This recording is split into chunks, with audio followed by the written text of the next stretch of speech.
Un gusto continuar con este Congreso Internacional de Derecho Comparado en homenaje a la trayectoria del doctor Lucio Pegoraro. Y hoy nos acompaña un extraordinario jurista, el doctor Andrés Ramos Tavares, quien hemos designado miembro honorario de la Academia Mexicana de Derecho en un homenaje tan importante y tan sentido. Muchas gracias por estar en el homenaje al doctor Pegoraro, querido doctor Andrés Ramos. Eu é que agradeço, doutor José Navarra Macias, agradeço muito pela honra, pela homenagem que também me faz, e queria cumprimentá-lo pela iniciativa de prestar essa homenagem ao nosso querido amigo e grande mestre, o Lúcio Pegoraro, não é? Para mim é uma grande honra poder estar aqui também, e queria aproveitar e cumprimentar a doutora Silvia Bani também, que o acompanha nessa iniciativa, né? E queria me desculpar, eu vou falar em português, porque o meu espanhol é muito ruim, e eu falarei despacito, muito devagar, para que possa ser compreendido por todos. Muito obrigado. Muchísimas gracias. Bueno, el doctor Andrés Ramos Tavares fue fundador del Instituto Brasileño de Estudios Constitucionales, del cual es su primer presidente, presidente de la Comisión de Ética Pública de la Presidencia de la República de Brasil, profesor titular en la Facultad de Derecho de la Universidad de Sao Paulo y miembro honorario de la Academia Mexicana de Derecho Juan Velázquez, entre otras muchas cosas. Y hoy abordará en este gran homenaje, en este importante homenaje a un jurista de la más alta talla, que es el doctor Lucio Pegoraro, el tema constituciones económicas. Doctor Andrés Ramos, en este sentido, ¿cuál es el origen de las constituciones económicas en el mundo y sus motivos? Eu acredito que nós precisamos fazer um retorno à principal origem, que é a Constituição Liberal dos Estados Unidos, a nossa famosa Constituição norte-americana de 1787. Essa Constituição ela foi realmente inovadora. Nós, do direito público, estudiosos do direito público, né, sabemos muito bem disso. Ela criou muitas categorias que circularam e dominaram, eu diria, o mundo ocidental, né?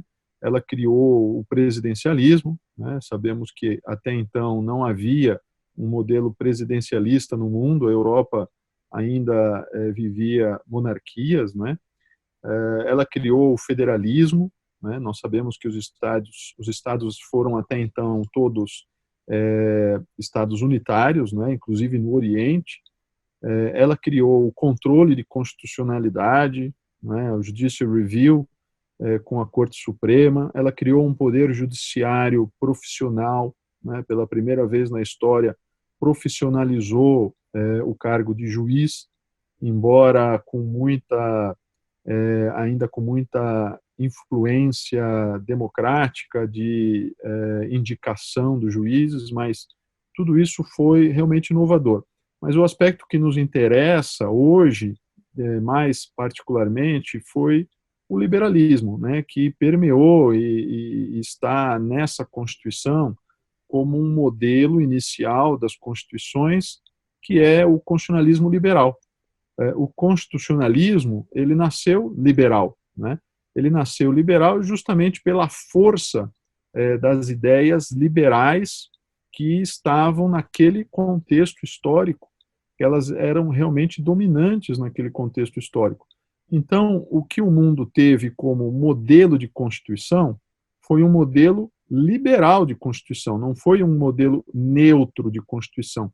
Não foi o único modelo possível de Constituição, mas era o modelo possível naquele momento histórico. Não havia outra alternativa, né, a não ser aqueles institutos arcaicos que ainda existiam pela Europa, de Estado meramente, digamos, legalista, quer dizer, um Estado que não havia uma Constituição, não havia a noção de hierarquia constitucional.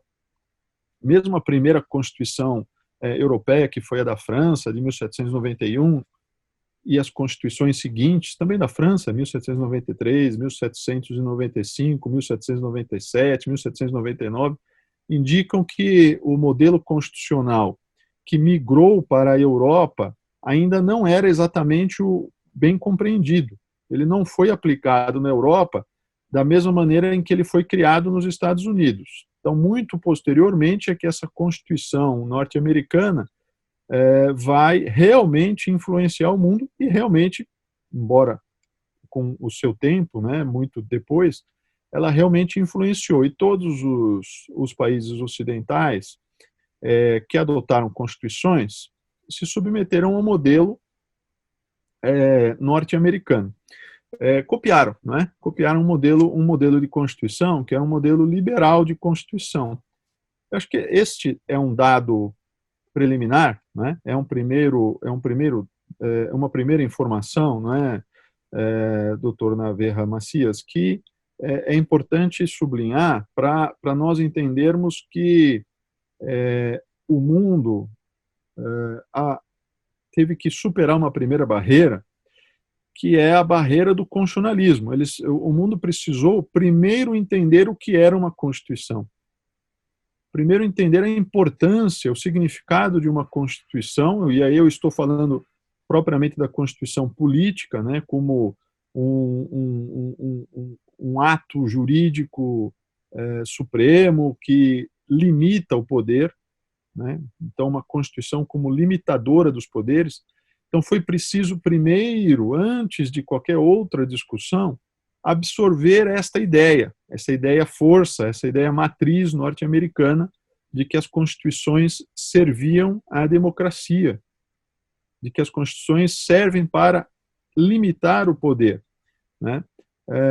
Então, num primeiro momento, como eu disse, a circulação que se deu foi para incorporar a ideia de Constituição, a ideia do constitucionalismo, da maneira como ele foi criado pela inteligência norte-americana, de fato, muito inovadora e com um efeito real muito importante.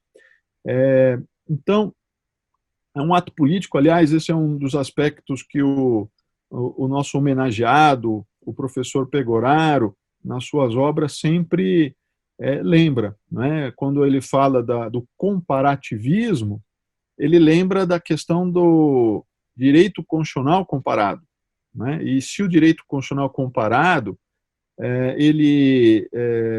o professor Pegoraro sempre diz que o direito constitucional comparado, as constituições comparadas, elas estão entre a ciência jurídica e a ciência política, né? Elas estão no meio termo, há um pé, como a gente diz aqui no Brasil, um pé no direito propriamente e um pé na ciência política, né? Porque elas transitam entre esses dois mundos, digamos assim. Então, esse direito constitucional comparado acaba tendo que ter elementos que são de análise política, sem dúvida alguma, né? Como lembra o professor Pegoraro. E então, aqui eu acho que é importante só reforçar que nessa primeira circulação de modelo, o liberalismo foi vitorioso. E, na verdade, não poderia ser diferente. O liberalismo representava a superação de um modelo de submissão, um modelo de autoritarismo, um modelo de monarquias absolutistas, não é? Então, o constitucionalismo liberal veio com uma força muito grande. Então, não foi só um modelo, né? Existia uma ideia que também circulou, uma ideia política que também tinha muita força. Aliás, isso também é um aspecto que o Pegoraro costuma sempre lembrar nas suas obras, né? Alguns institutos, eles só circulam se as ideias políticas às quais eles estão ligados também circulam. Então, são institutos que não são totalmente neutros. São institutos que decorrem de uma opção política. Quando esses institutos, esses modelos, têm por trás uma opção política, eles não têm uma grande circulação, a não ser que a própria ideia política seja de grande circulação. E a ideia política do liberalismo teve grande circulação, né? Ela foi aceita no mundo ocidental de uma maneira bastante enfática. Então, o que nós tivemos foi, especialmente, este modelo de Constituição liberal. Bom, o que era essa Constituição liberal? Bom, basicamente, uma Constituição que hoje é até mais simples de compreender isso por oposição às constituições sociais, né?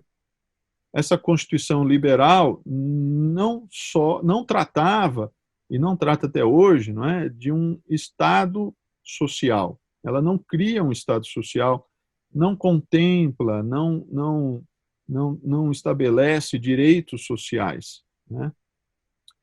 E uma das grandes obras que representam digamos, esse modelo do ponto de vista do direito econômico, né, e da Constituição Econômica, foi a obra do Charles Beard.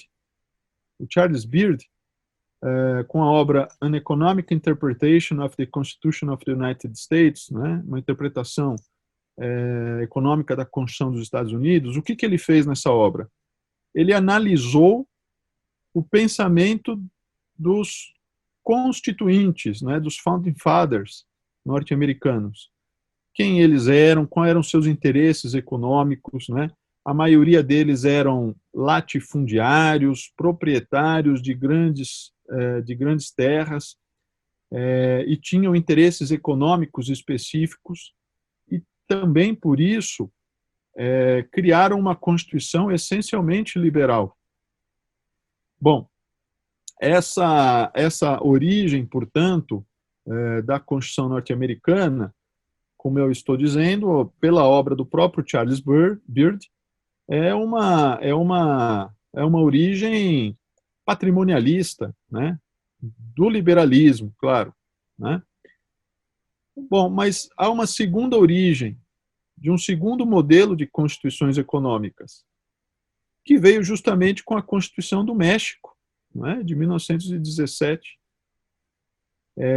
E a Constituição do México, de 1917, foi, na minha opinião, extremamente inovadora, porque ela criou não apenas um capítulo para falar pela primeira vez da ordem econômica e de direitos sociais.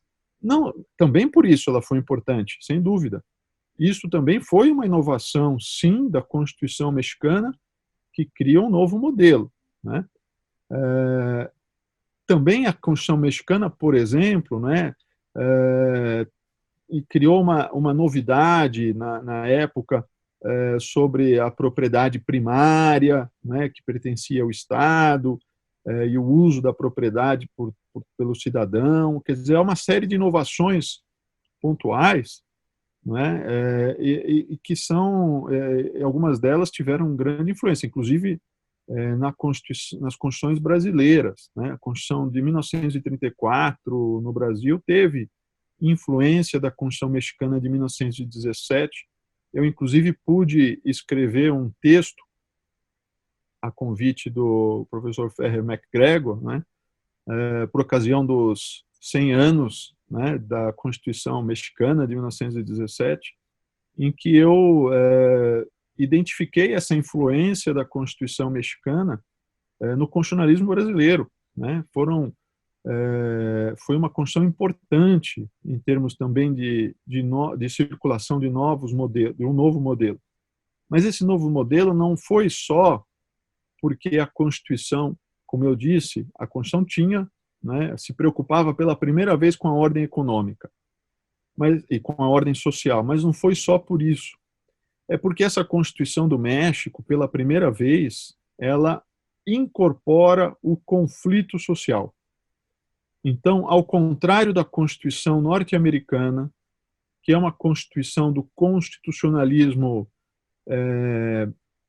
digamos, monolítico, um constitucionalismo que acredita que a sociedade já é igualitária, acredita que não há grandes conflitos sociais, que é um constitucionalismo do status quo. Constitucionalismo norte-americano é um constitucionalismo da manutenção das coisas como estão. O constitucionalismo que surge nos Estados Unidos é um constitucionalismo da estabilidade, manter as coisas como estão. O constitucionalismo mexicano é um constitucionalismo que reconhece que a sociedade não quer que as coisas continuem como estão porque estão ruins. A Constituição, o Constituinte identifica a dificuldade social, identifica todas as mazelas, todas as dificuldades, todos os problemas sociais, os problemas de desenvolvimento, os problemas de evolução social, os problemas das relações socioeconômicas, das relações de dominação na sociedade, né, das dificuldades de criar um mercado de mão de obra qualificada. A Constituição mexicana reconhece isso tudo.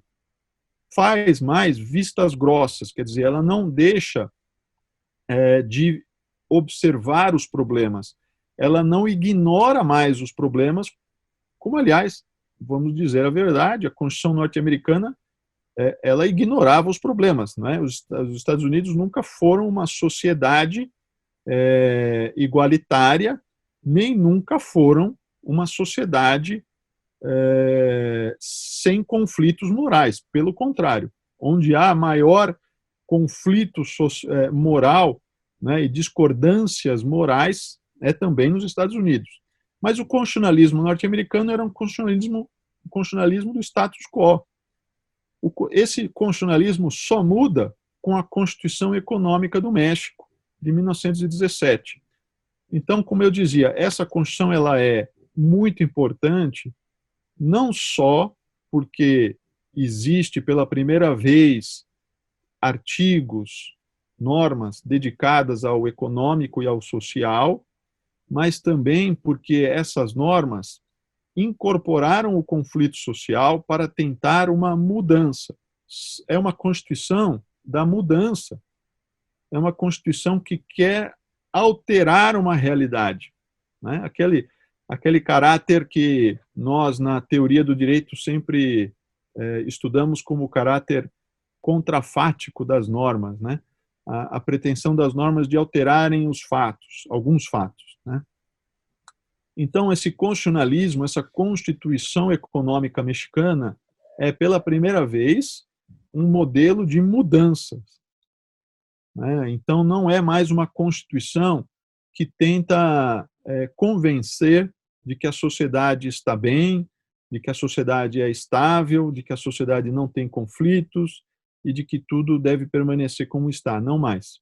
Não mais. Então, esse é o grande ganho que nós temos no mundo com a Constituição Mexicana de 1917.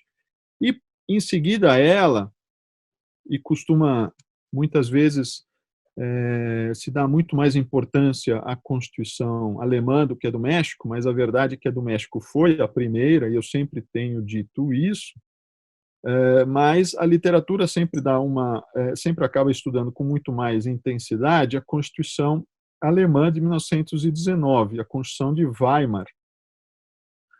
A Constituição alemã da Alemanha de 19, realmente também a Constituição chamada Constituição de Weimar, também foi, assim como a mexicana, um dos grandes exemplos, né, junto com a mexicana, de uma Constituição que pela primeira vez incorpora o conflito, que trata da ordem econômica também pela primeira vez. Existe um capítulo dedicado à vida econômica da Alemanha, e esse capítulo dedicado à vida econômica da Alemanha identifica problemas, assim como a mexicana identificava, né, e dificuldades, e pretende a superação disso, né. Vale lembrar, inclusive, que essas constituições são precedidas de alguns movimentos revolucionários, né, de grandes conflitos sociais, né. No México, por exemplo, havia apenas um pequeno, né, eu não quero, não sou especialista no México, ainda mais, não é, falando aqui para os mexicanos, mas só recordando um pouquinho de história, não é? Havia um pouco de desenvolvimento no norte do México, justamente uma região que fazia comércio com os Estados Unidos, né? E que se voltava exclusivamente para a exportação para os Estados Unidos, e não para a construção de um mercado interno, né? Então não havia desenvolvimento, havia, inclusive, essa foi uma das causas dessas revoluções, né, que foram sucedendo, e também na Alemanha, né, a mesma coisa aconteceu. Aliás, os eventos eles têm notas de proximidade, de similitude, né, muito, muito curiosos. Mas, enfim, como eu dizia, a Constituição de Weimar também é essa Constituição que traz uma origem diferente, né, que é a origem de um constitucionalismo que quer a mudança. Como eu costumo dizer, essas constituições econômicas são constituições que buscam a transformação da sociedade. Transformar a sociedade. Por quê? Porque essas sociedades ainda padeciam de grandes problemas sociais. Hoje não mais, não é? A Alemanha, mas nós, na América Latina, Brasil, México e outros, os demais países, temos ainda grandes dificuldades, né, que precisam ser solucionadas a partir de uma mudança, né, de uma mudança que envolve justamente a construção econômica. Então, esse modelo de constituição econômica da transformação surge em 1917, é reforçado em 1919, e ele vai circular pelo mundo. Há uma grande circulação desse constitucionalismo, que é um constitucionalismo socioeconômico, que vai desembocar nos estados sociais, no estado social da Europa, né, dos países europeus, um estado social que atinge, não é, aquele nível que se espera de um estado social capaz de atender às necessidades básicas da sua população, de prestar os serviços àqueles que são hipossuficientes, àqueles que necessitam desse auxílio. Então, eu diria que esses são os dois grandes modelos originários de constituições econômicas. As duas são constituições econômicas, mas elas são realmente modelos completamente diferentes que partem de pressupostos totalmente diferentes, são concepções de direito também totalmente diferentes, né, embora todos esses modelos estejam inseridos no capitalismo ocidental, né? Não há dúvida alguma disso. Andrés, en este sentido, cuando hablamos de la circulación de los motivos, ¿cuál es la situación actual de las constituciones en América Latina, las diferencias y sus similitudes? Essa é uma pergunta interessante. Agradeço pela pergunta, porque permite que eu fale um pouco dessa evolução, né? As constituições na América Latina, as constituições econômicas da América Latina, e daí enfim, nós podemos falar basicamente de todos os países, né? Nós temos aqui nas Américas, nós temos os Estados Unidos, né? E, enfim, aí nós estamos falando do capitalismo mais avançado, né? Temos o Canadá, teríamos que excluir Cuba, enfim, mas todos os demais países são países de uma economia periférica, né?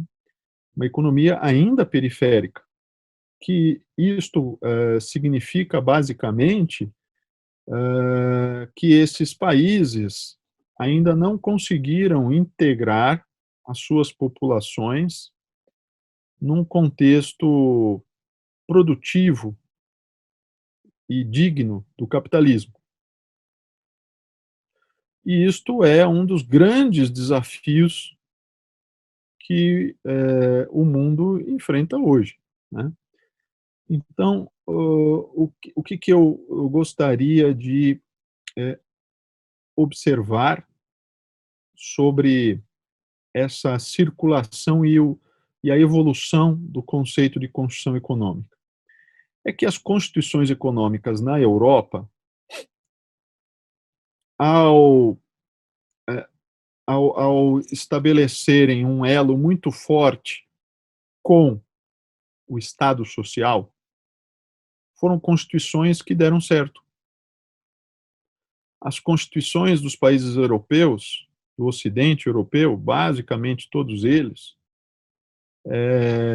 são constituições que conseguiram com que o Estado social alcançasse um nível desejável, o nível desejado, atendendo a sua população. E isto permitiu que essa população pudesse estar bem integrada no processo produtivo nacional.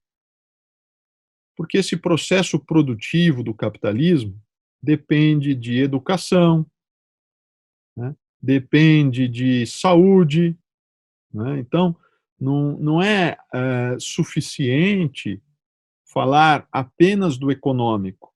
O econômico está necessariamente ligado ao social. E as constituições da Europa entenderam isto, e os estados europeus realizaram o projeto social de maneira integral, na medida do possível, claro, com algumas diferenças, mas é possível afirmar, de uma maneira geral, que os países europeus conseguiram oferecer à sua população uma educação de qualidade, capacitando o cidadão para o trabalho.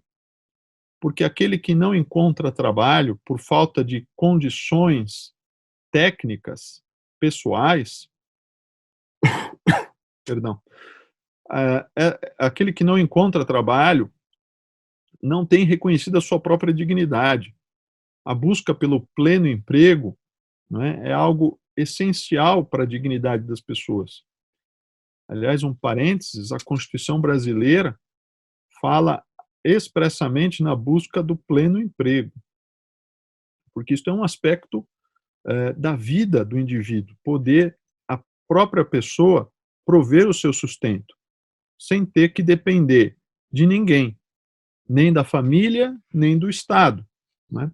Isso é algo muito importante. Essas constituições europeias conseguiram entender isso, conseguiram prover educação, qualificação técnica para o seu cidadão e conseguiram prover saúde, porque um trabalhador sem saúde, né, não encontra, né, capacidade também para desenvolver suas habilidades.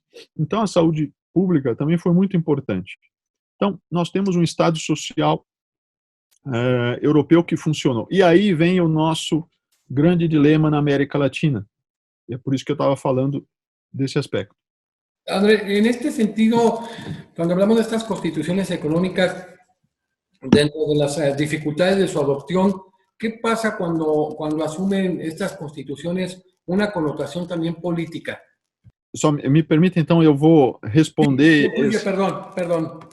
Eu vou responder junto com uma última observação, que é o seguinte. Como eu dizia, existe um dilema, uma dificuldade para nós, na América Latina, que estamos sempre muito imbuídos do aspecto político, né? Damos, às vezes, mais importância ao político do que ao técnico social e econômico, né? Mas o grande desafio que vem do direito comparado é o seguinte: nós temos instituições que deram certo na Europa. Por que não copiar essas instituições e trazer para a América Latina? E o mesmo valeria para os Estados Unidos. Nos Estados Unidos, nós temos uma Constituição liberal que deu certo, com institutos liberais. Por que não copiar isto, né? Então, são dilemas, como eu dizia, é um dilema, é uma dificuldade, o que fazer, né?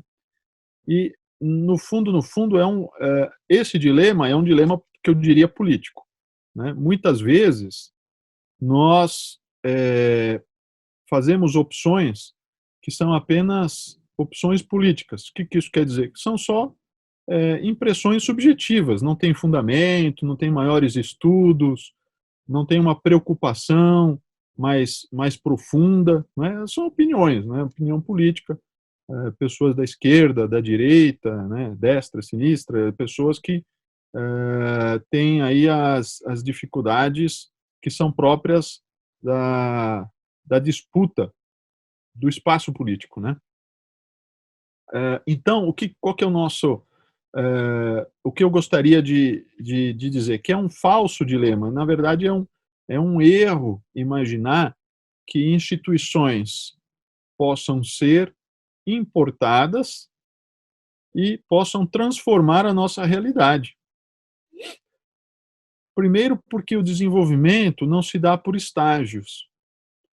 Nós, na América Latina, não estamos num estágio anterior, quer dizer, numa etapa anterior do desenvolvimento.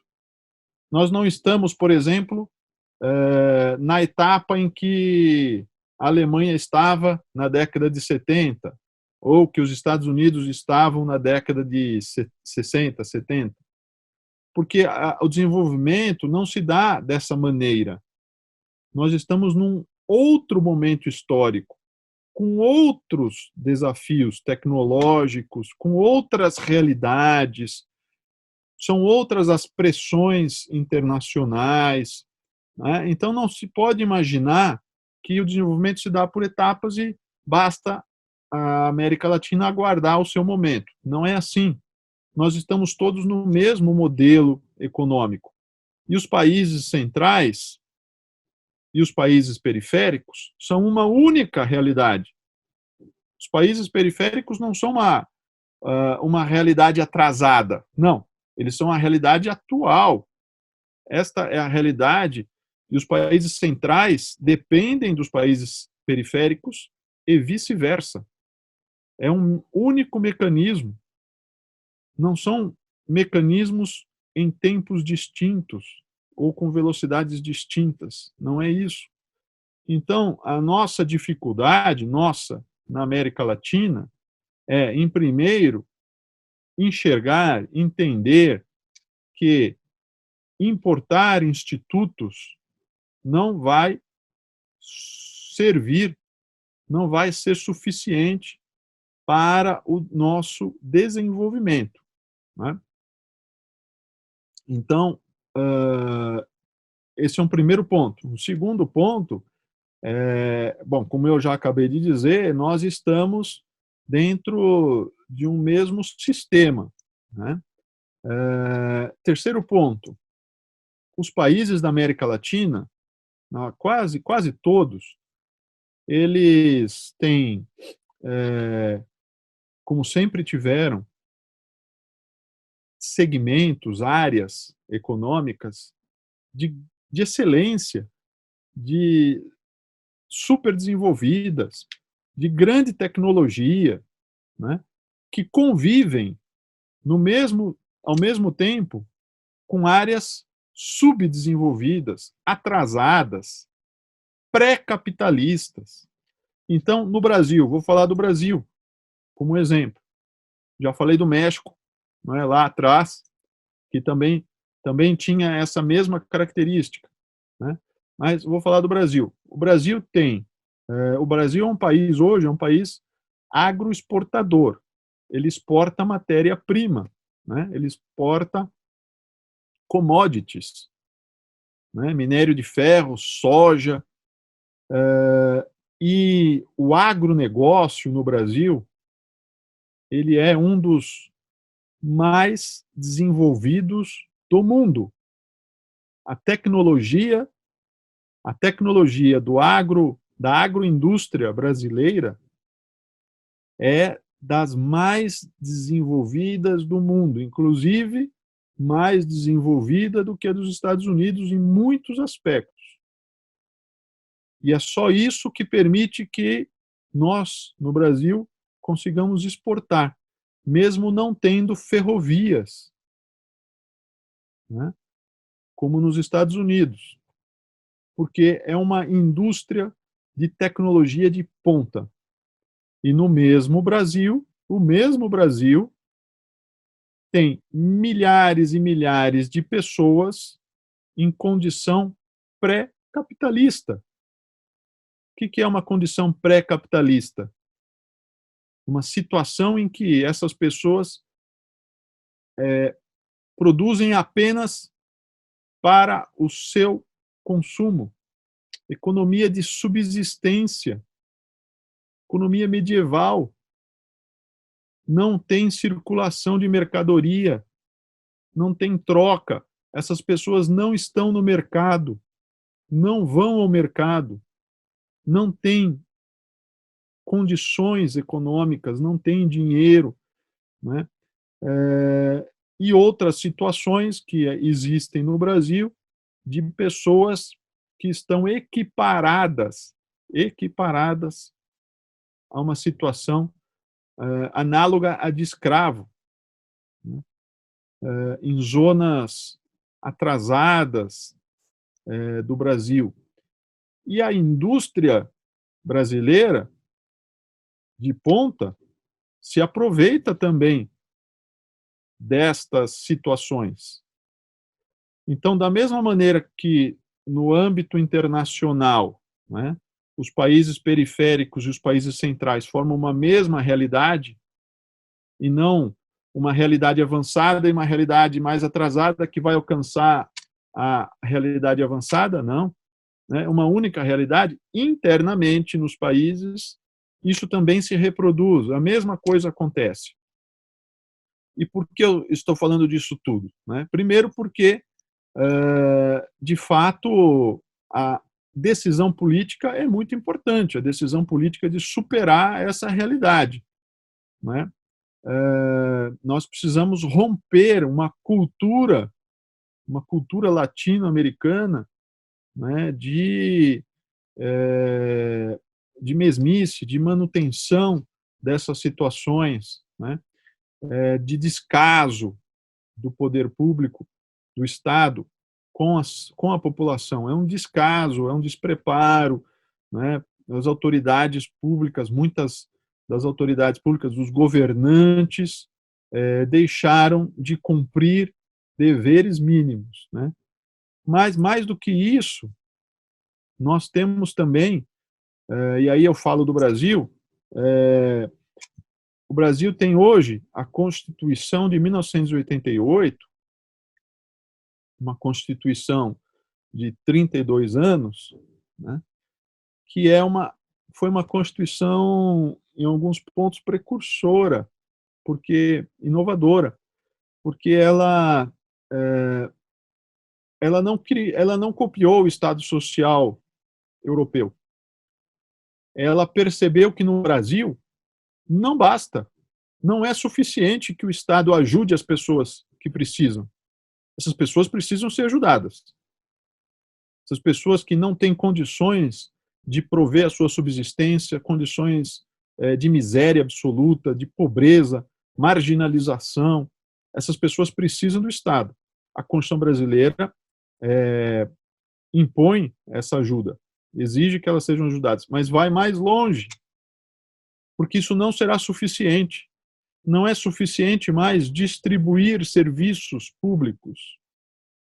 É necessário distribuir serviços públicos.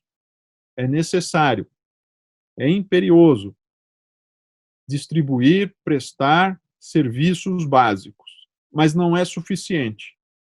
O Estado precisa atuar transformando uma realidade estruturalmente. A mudança agora precisa ser estrutural. O Estado precisa agir, ele precisa tomar medidas de caráter estrutural que vão interferir na estrutura da sociedade.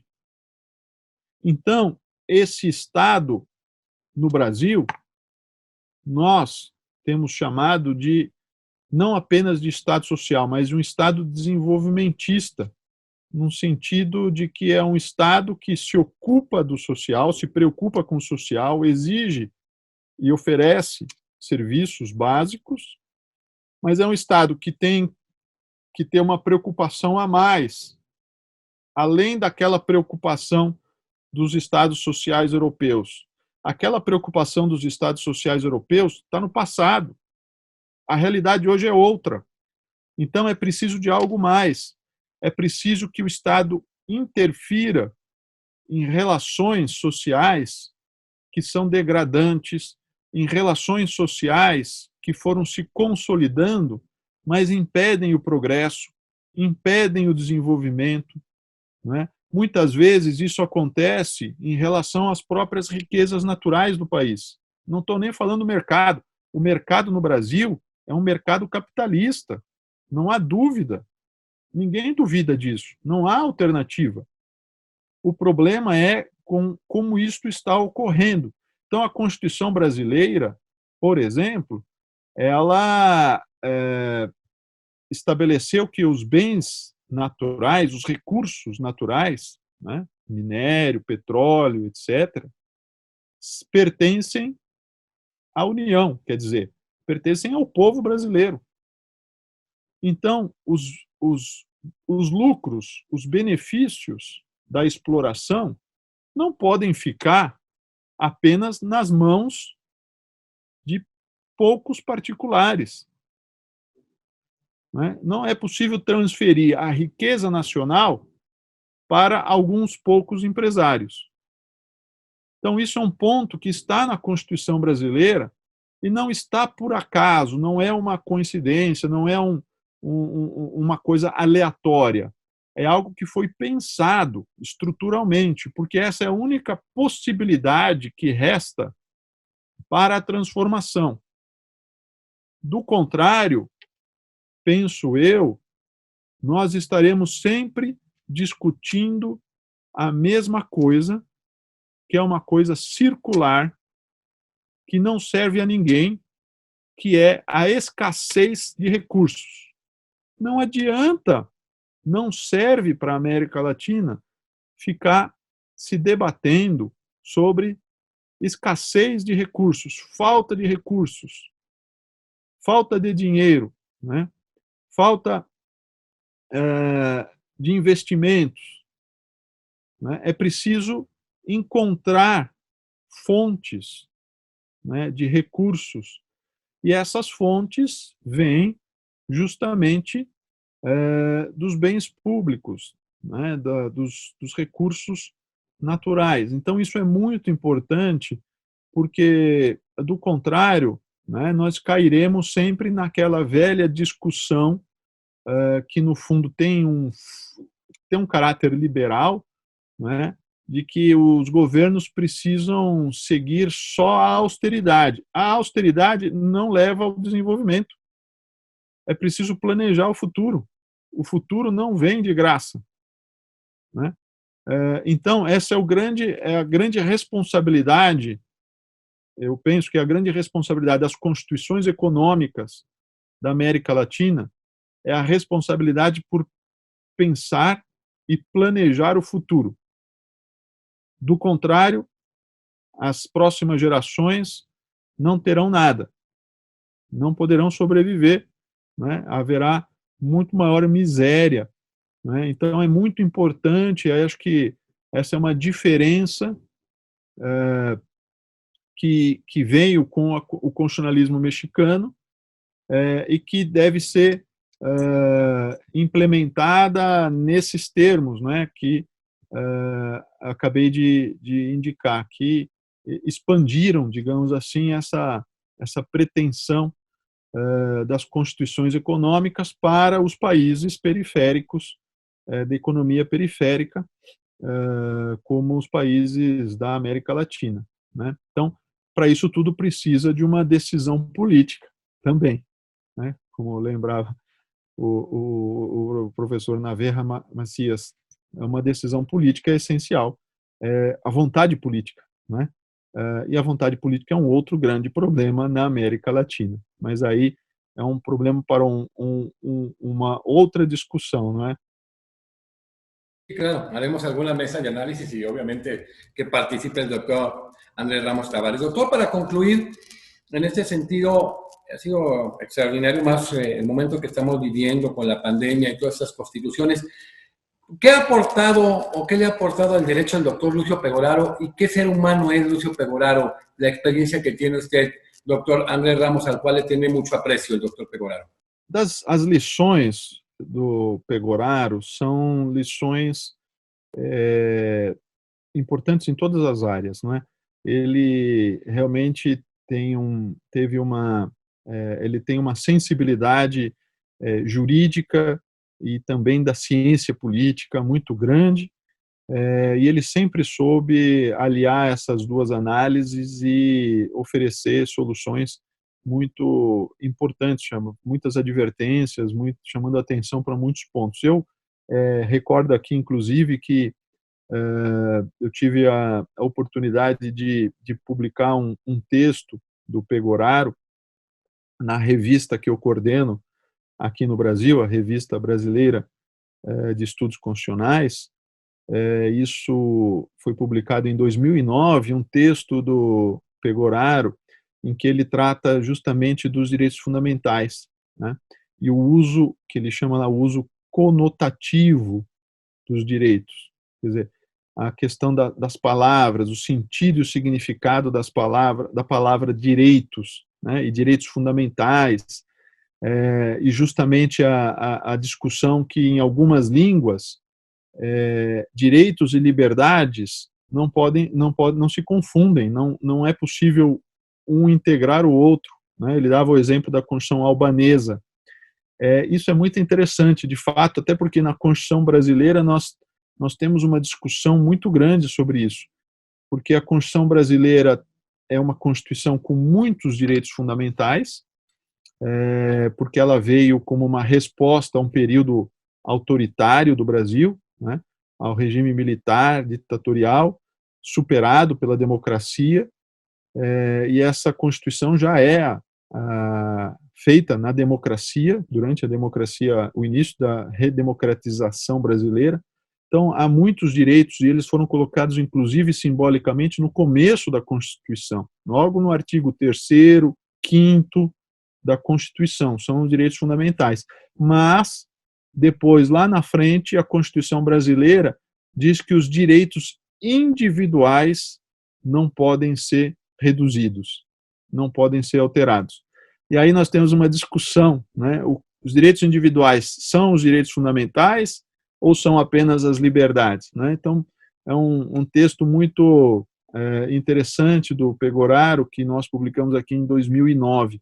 Mas todos conhecem, não é, aí a grande contribuição para o direito comparado que o Lúcio Pegoraro nos trouxe nas suas obras sobre direito público comparado, inclusive com o Ângelo Rinella, né? E o Pegoraro sempre alerta para os usos possíveis, né, do comparativismo, as dificuldades, inclusive essas que eu até indiquei hoje na minha fala, são sempre advertências que a gente utiliza porque elas permitem que nós não caiamos naqueles erros, né, de quem tenta fazer comparativismo e não faz outra coisa. E o direito comparado tem a sua função, tem uma função específica que é relevante, né, e é por isso que é importante entender o seu significado. E aí a grande contribuição que o senhor Lúcio Pegoraro nos oferece. E como pessoa, né, todos nós que tivemos oportunidade de, ao longo de tantos anos, estarmos com ele, não é? E, enfim, uma pessoa de tamanho conhecimento e de grandeza, apesar de todo o seu conhecimento, grandeza como pessoa, como ser humano, a humildade, né, que como dizia Aristóteles, é o ponto mais alto, né, da sabedoria, é justamente a humildade, né, aquilo que poderia certamente caracterizar o Lúcio Pegoraro. Ele realmente é uma pessoa de grande sabedoria, mas uma pessoa muito humilde, atenta, sempre presente nos momentos em que é chamado a discutir, a contribuir, né? Enfim, e um ser humano realmente fantástico, né? Como eu dizia, todos nós que estivemos com ele, e enfim, eu conheço já há alguns bons anos, sabemos da alegria que é estar no convívio com o Lúcio Pegoraro, né? Então, realmente essa é uma homenagem para alguém que merece, né? Alguém que realmente, como ser humano, sobretudo, que é o que nos importa ao final, né? Merece essa homenagem. Pues muchísimas gracias, André. Ha sido una extraordinaria disertación con motivo de este homenaje al doctor Lucio Pegoraro. Agradezco la coordinación conjunta con la doctora Silvia Bagni y hoy hemos tenido una conferencia extraordinaria del doctor Andrés Ramos Tavares, precisamente fundador del Instituto Brasileño de Estudios Constitucionales, del cual ha sido su primer presidente con el tema Constituciones Econômicas, e nos vemos en la siguiente conferência. Muchísimas gracias. Eu que agradeço, muitas graças à Academia Mexicana de Direito, muitas graças a todos e especialmente, né, o professor José Navarra Macias enfim, pela alegria de poder estar aqui, né, nesse momento de homenagem ao seu lado, e também muito agradecido pela indicação aqui para a Academia Mexicana do meu nome.